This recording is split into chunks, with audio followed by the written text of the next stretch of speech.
Bonjour et bienvenue sur GreenPod, la revue de presse vidéo web du développement durable. Aujourd'hui dans GreenPod, des idées bien germées. Le chiffre à retenir, c'est 4. En protégeant 4% seulement de la superficie des océans, nous pourrions bien sauver la majorité des mammifères marins. Une équipe de biologistes vient d'identifier 20 zones d'importance capitale pour la biodiversité. Les mammifères marins sont pour la plupart de grands prédateurs en bout de chaîne alimentaire et ont un rôle régulateur sur tout l'écosystème. La ville de New York vient tout juste d'inaugurer la deuxième section de sa fameuse High Line. Cette oasis de verdure aménagée sur un vieux chemin de fer en hauteur, dans le sud de Manhattan, est la grande fierté des New-Yorkais. En moins de 2 ans, le High Line Park a déjà attiré plus de 4 millions de visiteurs. La deuxième section du projet vient tout juste d'ouvrir et rallonge le parcours de 1,6 km.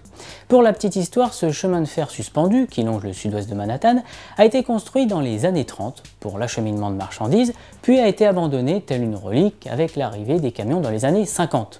Voué à la destruction, il ne doit sa survie qu'à la détermination et à l'acharnement d'une association de riverains, Friends of the High Line. L'ajout d'une troisième section est d'ailleurs prévu.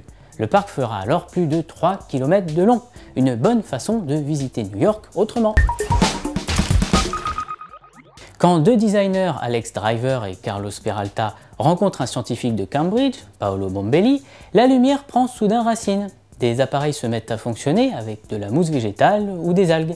Mais rien de magique dans tout cela, c'est le principe du biophotovoltaïque, ou comment la photosynthèse des plantes peut alimenter en électricité les objets de notre quotidien et bien plus encore. C'est ainsi que la collaboration de ces 3 apprentis sorciers a donné naissance à des projets tels que des panneaux solaires en algues, des nénuphars géants faisant office de centrale électrique, des générateurs flottants pour récolter de l'eau de mer dessalée ou bien encore la Moss Table, une table auto-éclairante alimentée par de la mousse végétale. Des prototypes certes, mais qui en disent long sur le champ d'application du biophotovoltaïque, surtout dans la tête de ces 3 inventeurs de génie qui n'ont pas attendu les vacances pour se mettre au vert. La palme est décernée à EDF pour la mise à l'eau de la première hydrolienne française en Bretagne. Une hydrolienne, c'est comme une éolienne sous-marine, sauf que les propriétés de l'eau, près de 1000 fois plus denses que l'air, et la prédictibilité des marées font des courants côtiers une source d'énergie puissante et stable. À puissance égale installée, une hydrolienne de 8 mètres de diamètre, c'est l'équivalent de 3000 m² de panneaux photovoltaïques ou d'une éolienne de 30 mètres de diamètre. Voilà, GreenPod, c'est terminé, mais on se retrouve très vite pour encore plus d'actu vertes et durables. À bientôt!